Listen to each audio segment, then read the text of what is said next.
famille Frank Karakire as they wind our family culture namwe muze kwibabwira hafi dufatanye gushima Imana and come forward to thank God. Imana ibahe umugisha reka twumve ijambo ry'aba basore May God bless you. Let's hear what they have to say.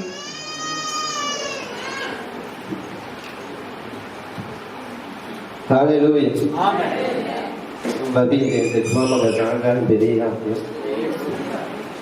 ntabwo nakumva uko nabivuga kubera ko Imana yankoreye ibitangaza niyo mpamvu mpagaze ahangaha nje kwishima. Ikintu cya mbere nshimira Imana ni uko yampinduriye izina kankora kwitwa Mayibobo nkitwa izina ryanjye.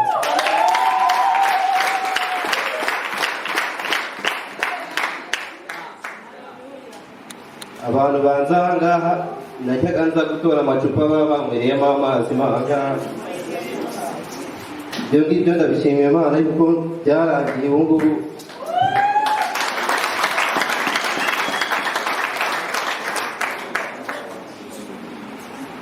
birandenze rwose ntabwo nakumva uko nabivuga munyihanganire.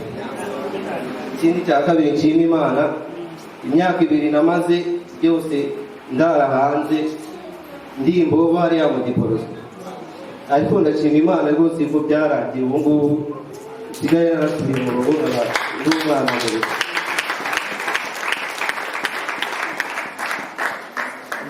Nyuma rero y'ibyo ngibyo byose byo kuva mu bugobo nasubiye mu ishuri.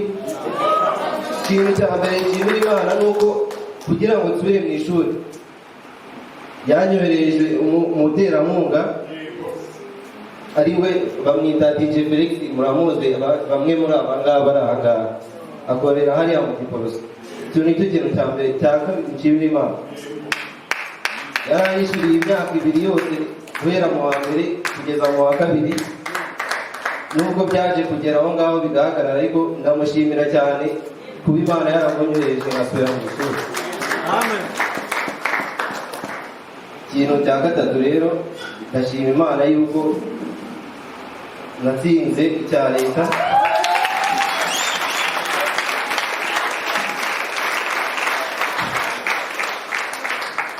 Kuba naratsinze icya leta ndabizi yuko atari njye nabyishoboje ahubwo ari Imana.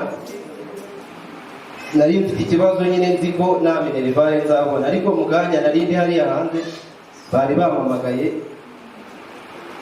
bambwira ati minerivare yabonetse. Ibyo ngibyo nakwita gushimira Imana.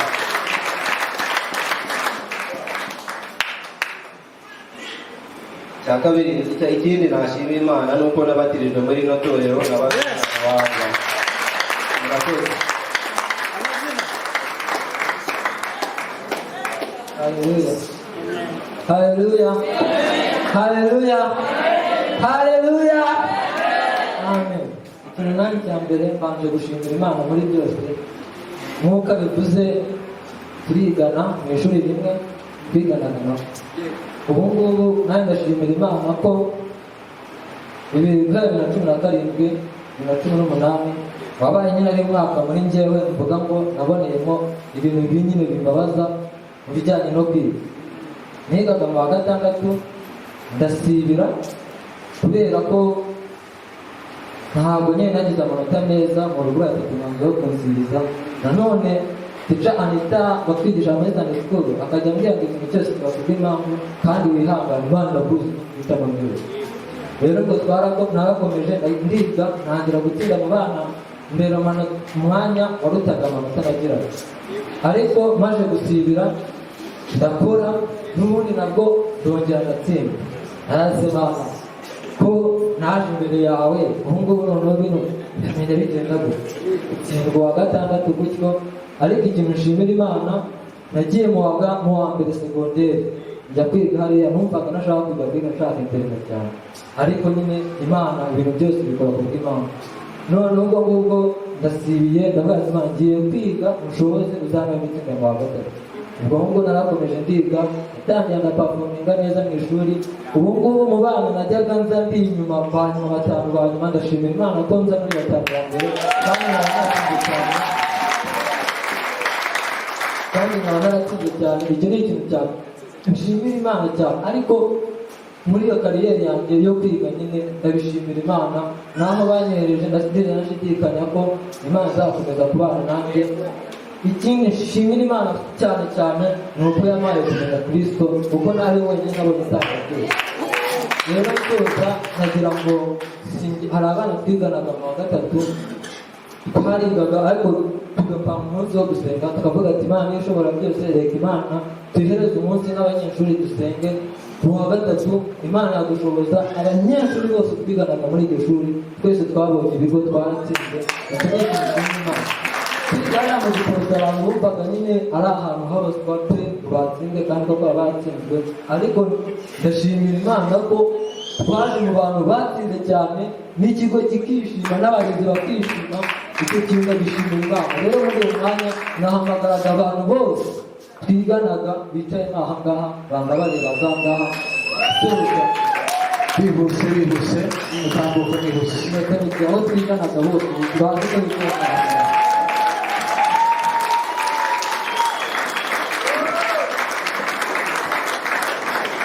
Amapisi ukunamwiganaga. Ariko nyine ubwo muri ibyo byose ndashimira Imana cyane cyane. Abangaba bose baranga batsinze, ari benshi bataje n'abandi mvaga bari buze ariko ntabwo baje. Ariko muri byose hari indirimbo mukayemo aravuga ngo ninde wasa nawe mwami wacu mu isi cyangwa mu ijuru, amavi yose apfukame mwamushyirwe hejuru. Rero kano kanya ndagira ngo twese ko turi aha ngaha dupfukame nyine dushimira Imana icyo yadukoreye, kuko ibyo twabona twabishima ntabwo twahereza ibyo dufite ntacyo tuzagira abaturage ntabwo tuyishimisha umutima wacu. Rero nk'uko n'ubundi tugiye ku ishuri banasabaga ko banadusengera Imana ikazatuyobora. Hari ikindi Janita yamaye amabayibuli na none ndacyakigenderaho, aravuga ngo muri Yesu y'igice cya 8 ibiri muri iki gitabo cy'amategeko ntukarunishe kubiramisha akanwa kawe, ahubwo ujye ubitekerezaho amanywa na nijoro, ngo nibwo uzahirwa mu nzira zawe zose ukabashisha kure, ngo tugire igitegeko mugire iteka Imana yawe. Rero kano kanya iryo jambo narigendeyeho, kuko ndavuga ati ngiye kubikoresha akanwa kanjye, niba Imana yampaye amahirwe yo kubona Kristo ngiye kumuhamya. Rero muri abo bose ndashimira Imana kandi benshi Imana yatumye wenda tuganira nkarushaho kubabwira Kristo bakarushaho kumwakira. Ibyo nanjye ndabishimira Imana muri byose. Rero kano kanya iyo ndirimbo mu by'iminota mike ntabwo ari icyenda, ariko mwumvaga nasaba basi rero sitikazi derima ngo ninde wasa nawe mwa Imana mu isi cyangwa mu ijuru. Basi umuntu umwe azayitirimbwe ko njye ntabwo nzi kuririmba. turaza kuririmba mu kanya, urakoze Imana umugisha. Reka tubasengere, tuvume hasi tubasengere. N'abandi bakoze uwa gatatu muri aha ngaha, wenda mutasenganye n'aba cyangwa mutari kumwe nabo muri gurupe imwe, mwaza tugasengana namwe, kuko n'ubundi ku wa kabiri murajya gutangira amasomo yanyu cyangwa muri iyi wikendi. Abantu bakoze munsi, ababyeyi twahagararanye hano tugasaba Imana kugira ngo iduhere abana gutsinda. Namwe nimutambukane n'abana banyu, mutambukane n'abana banyu, muze Sarongo Mnyambo, Sarongo Frank na umuryango we, n'abandi mwese Kanyambo, abantu twese twahagaza tugasaba Imana kugira ngo iduhere abana gutsinda. Ni ukuri numvise aba bana nubwo babikoze n'abariko nanjye nari bubikore, nari nahawe umutwaro twese turupfukama. Aba ni abahungu bacu baratsinze, David yaratsinze n'umuhungu wanjye, uyu n'umuhungu wa Kanyambo yaratsinze. Aba ni abana ba Sarongo, aba ni ababyeyi b'abana bafite aha ngaha. Twasabye Imana abana bacu bajya gukora ikizami kugira ngo Imana iduhere abana amanota meza, kandi yarabikoze. Turashima Imana. Ababyeyi dukomere Imana amashyi twebwe bari aha ngaha, namwe wese mudufashe. Ibyo twasabye Imana yarabikoze. Iyi weekend yose guhera uyu munsi n'ejo barajya ku mashuri, ku bigo bamaze kubibona, n'abatarabibona baraza kubibona, ariko baratsinze. Turabishimira Imana kuko twarasabye Imana ibyiza kandi iba yarabiduhaye. Turashima Imana rero yuko Imana dusaba ni Imana yumva kandi igasubiza. Aba babyeyi baraha baranezerewe, benshi kuri bo twaravuganye bafite umunezero utangaje yuko Imana yadukora ibitangaza. Amen, haleluya. Ndashima Imana kuko uyu muhungu wanjye ntabwo nabyizeraga yuko ashobora gutsinda, kuko ni umuntu utuza cyane, ariko ibintu bye bikora bucece buhoro buhoro cyane. ariko Imana yarabikoze mu Rwanda, ndanezerewe cyane. Kandi mwarimu we wa Sunday School ajya amushimira cyane uburyo bafatanya umurimo muri Sunday School. Urumva Imana akorera, yabanye nawe, yahagararanye nawe gukorera ibitangaza. Turashima Imana rero nk'umuryango wacu wa Bishop ko dufite iyo mpano ikomeye mu muryango wacu, kadusengerera. Urakoze Mana yacu, icyubahiro n'ikuzo bibi byawe. Uri Imana nyamana. Aba babyeyi turaba twese n'abanyeshuri, abo wa gatandatu wa primaire, abo wa gatatu wa segonderi, bapfukamishijwe no kuguha icyubahiro. Warakoze Mwami Imana yacu, biganza byacu turabizambe tuvuga ngo warakoze.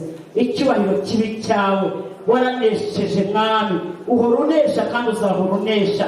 Turagushima ko waduhereye abana amanota meza, turagushima kuri Imana igira neza, turagushima kuri Imana dusaba ukatwumva. Igihe twari duhahamuwe nuko abana bacu bagiye gukora ibizami, tutazi uko bizagenda, wakoze imirimo itangaje, wakoze ibikomeye, wakoze ibihambaye. Turagushimye, imitima yacu iranezerewe Mwami Imana yo kwiringirwa.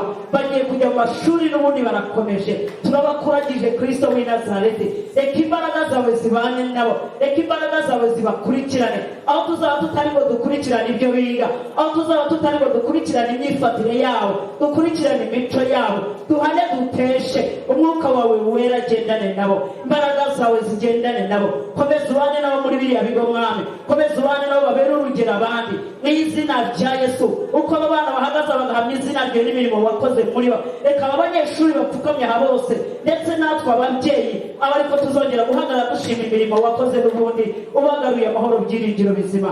Turagushimiye Kristo, kandi ukomeje kubaneshereza, ukomeje kubaha amanota meza. Ikiganza cyawe kibane nabo, imbaraga zawe zibagote, ukomeze kwigaragaza nk'Imana. Natwe tuzahora dushima izina ryawe, tubisabye dushima